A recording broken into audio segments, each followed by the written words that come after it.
Friends, ધમુસ kitchen and vlog પર તમારું સ્વાગત છે. મિત્રો, લીલી ડુંગળીનું શાક તો તમે ઘણી જુદી જુદી રીતે બનાવીને ખાધું હશે, પણ આજે હું જે રીતથી બતાવી રહી છું એ રીત કદાચ પહેલાં ક્યારેય નહીં જોઈ હોય. ખૂબ જ સરસ, પંજાબી શાકના ટેસ્ટને પણ પાછો પાડી દે એવું સરસ ટેસ્ટી બને છે. તો ચાલો ઝટપટથી રેસીપી જોઈ લઈએ. તો સૌથી પહેલાં 3 થી 4 નંગ મીડિયમ સાઇઝની લીલી ડુંગળી લઈશું.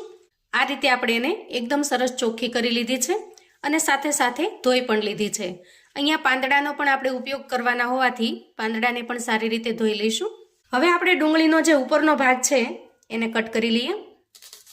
આ રીતે બધી જ ડુંગળીના ઉપરના ભાગને આપણે અલગ કરી લીધો છે. તો અહીંયા આપણે ડુંગળીના પાંદડાનો ઉપયોગ કરવાનો છે, એ માટે થઈ અને પાંદડાને અલગ કરી લઈએ. આપણે એકદમ સરસ લીલા અને ફ્રેશ પાનનો ઉપયોગ કરીશું. જુઓ, આ રીતે પાનને આપણે છૂટા પાડી લઈએ. ઉપરનો જે આ ભાગ છે એને કટ કરી લઈશું. હવે એકદમ સરસ ચોખ્ખા અને લીલા પાન વધ્યા છે, એને સમારી લઈએ. જુઓ, આ રીતે એકદમ ઝીણા ઝીણા સમારી લેવાના છે. તમે અહીંયા કાતરની મદદ પણ લઈ શકો છો, એનાથી પણ એકદમ સરસ ઝીણા સમારાઈ જશે. હવે આપણે ડુંગળીના ઉપરના ભાગને પણ સમારી લઈશું. આપણે આખી લીલી ડુંગળીનો ઉપયોગ કરીશું, એના પાનનો પણ અને એના ઉપરના ભાગનો પણ. ડુંગળીને આપણે સમારીને તૈયાર કરી લીધી છે. હવે આપણે એક મિક્સિંગ બાઉલ લઈશું અને સમારીને તૈયાર કરેલા ડુંગળીના પાનને એમાં ટ્રાન્સફર કરીશું. એક મીડિયમ સાઇઝનું બટેકું બાફેલું છે, એને આપણે એકદમ ઝીણી ખમણીથી ખમણી અને ઉમેરી દઈએ. જો આ રીતે. બટાકું ઉમેરવું ઓપ્શનલ છે. તમારી પાસે જો બાફેલું બટેકું પડ્યું હોય તો ઉમેરી દેશો તો ટેસ્ટ એકદમ લાજવાબ બનશે, અને જો હાજર તૈયાર ન હોય તો તમે સ્કીપ પણ કરી શકો છો. હવે આપણે આમાં રૂટીન મસાલા કરી લઈશું. સૌથી પહેલાં ઉમેરીશું સ્વાદ પ્રમાણે મીઠું. બટેકું બાફવામાં જો મીઠું લીધેલું હોય તો એ પ્રમાણે મીઠું ઉમેરવાનું. અડધી ચમચી જેટલું જીરું પાવડર, 5 ચમચી જેટલી હળદર ઉમેરીશું. લસણની 2 થી 3 કળીને મેં આ રીતે ઝીણી ઝીણી સમારી લીધી છે, એને ઉમેરી દઈએ.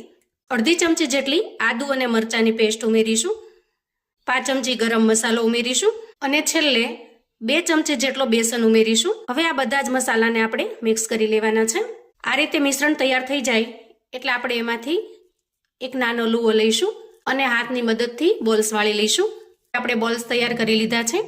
હવે ઝડપથી અને ફટાફટથી આપણે એને તળી લેવાના છે, કેમ કે આ બોલ્સને જો લાંબા સમય સુધી આપણે રહેવા દેશું અથવા તો મિશ્રણને લાંબા સમય સુધી રહેવા દેશું તો ડુંગળીના પાન મોઇસ્ચર છોડે છે અને મિશ્રણ ઝડપથી ઢીલું થવા લાગે છે. અહીંયા ગેસ ઉપર મેં અગાઉથી થોડું તેલ ગરમ થવા માટે મૂકી દીધું છે. તેલ અહીંયા સરસ રીતે ગરમ થઈ ગયું છે. જુઓ, તો આપણે એમાં બોલ્સને ઉમેરી દઈએ. હવે આ રીતે ઉમેર્યા પછી આપણે તરત જ બોલ્સને અડવાનું નથી. નીચેની સાઈડ થોડા પાકી જવા દેવાના. થોડા ચડી જાય નીચેની સાઈડ, પછી જ આપણે એમાં ચમચી લગાડવાની. પછી આપણે એને પલટાવી લઈશું. તો આ રીતે સરસ રીતે પલટાવી અને બધી જ સાઈડ આપણે સારી રીતે ફ્રાય કરી લેવાના છે. તો જુઓ, અહીંયા બધા જ બોલ્સ સરસ રીતે ફ્રાય થઈ ગયા છે. બોલ્સને આપણે એક પ્લેટની અંદર કાઢી લઈશું અને ગેસ ઉપર ફરી એક કડાઈ મૂકીશું. કડાઈમાં આપણે 2 નાના ચમચા જેટલું તેલ લઈશું. હવે ગેસ ઓન કરી અને તેલને ગરમ થવા દઈશું. તો જુઓ, અહીંયા તેલ ધીરે ધીરે ગરમ થઈ રહ્યું છે. તો સૌથી પહેલા આપણે અડધી ચમચી જેટલું આખું જીરું ઉમેરીશું અને થોડી અમથી પિંચ ઓફ જેટલી હિંગ ઉમેરીએ. તમને હિંગ ન ફાવે તો તમે સ્કીપ પણ કરી શકો છો. એક તમાલપત્ર ઉમેરીશું અને એક લાલ મરચું ઉમેરીશું. 3 થી 4 લસણની કળીને મેં આ રીતે ઝીણી ઝીણી કટ કરી લીધી છે, એને ઉમેરી દઈએ. 1 ચમચી આદુ મરચાંની પેસ્ટ ઉમેરી દઈએ અને સારી રીતે મિક્સ કરી લઈએ.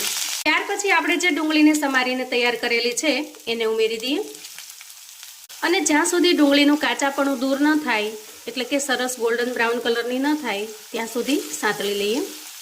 તો જુઓ, થોડી વારમાં જ ડુંગળી એકદમ સરસ બ્રાઉન કલરની થઈ ગઈ છે અને એનું કાચાપણું પણ દૂર થઈ ગયું છે. એ સમયે આપણે ઉમેરીશું ટોમેટો પ્યુરી. તો એક મીડિયમ સાઇઝના ટમેટાને મેં સરસ રીતે પ્યુરી બનાવીને તૈયાર કરી લીધું છે, એને ઉમેરી દઈએ અને મિક્સ કરી લઈએ.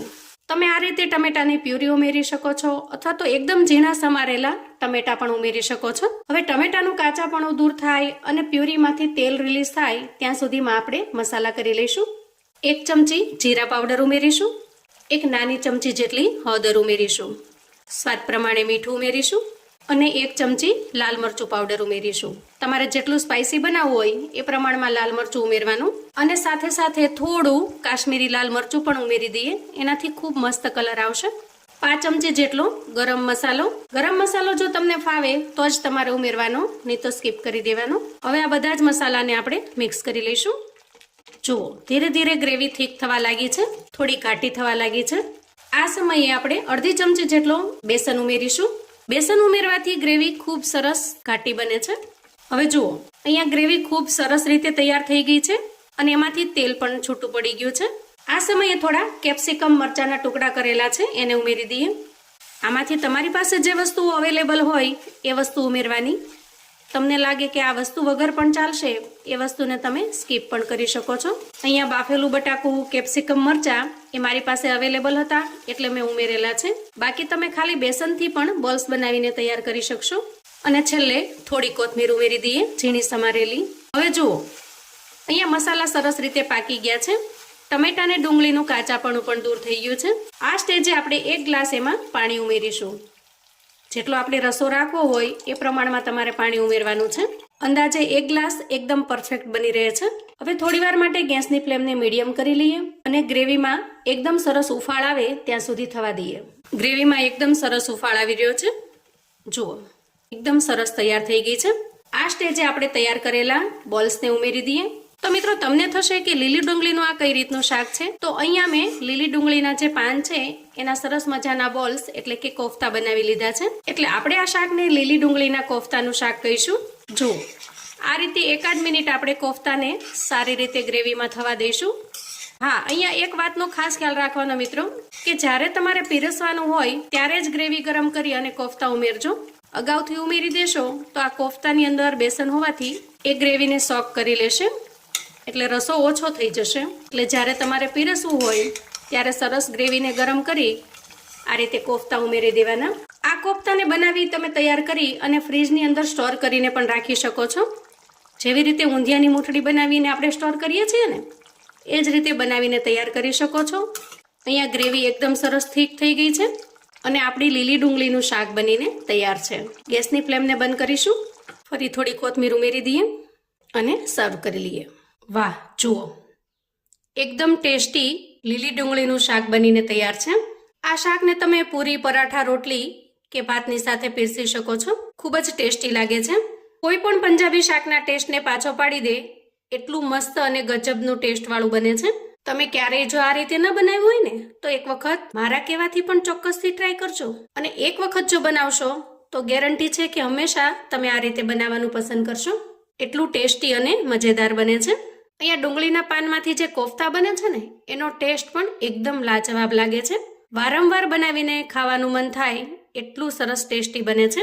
તો મિત્રો આવું અવનવું જાણવા માટે અને મને સપોર્ટ કરવા માટે ચેનલ પર જો તમે નવા છો તો પ્લીઝ ચેનલને સબસ્ક્રાઇબ કરો. વિડીયો ગમે તો લાઈક અને શેર કરો. તમારા સગા સંબંધી મિત્રોને પણ આપણી આજની એકદમ અલગ રીતે બનાવેલી લીલી ડુંગળીના શાકની રેસિપી ચોક્કસથી મોકલી આપજો, જેથી એ લોકો પણ બનાવીને તૈયાર કરી શકે, એન્જોય કરી શકે, એના પરિવારને પીરસી શકે. કોમેન્ટમાં મને ચોક્કસથી જણાવજો મિત્રો કે આજની આ અલગ રીતે બનાવેલા શાકની રેસિપી તમને કેવી લાગી છે. ફરી મળીશું એક નવી રેસિપી સાથે. ત્યાં સુધી આવજો મિત્રો.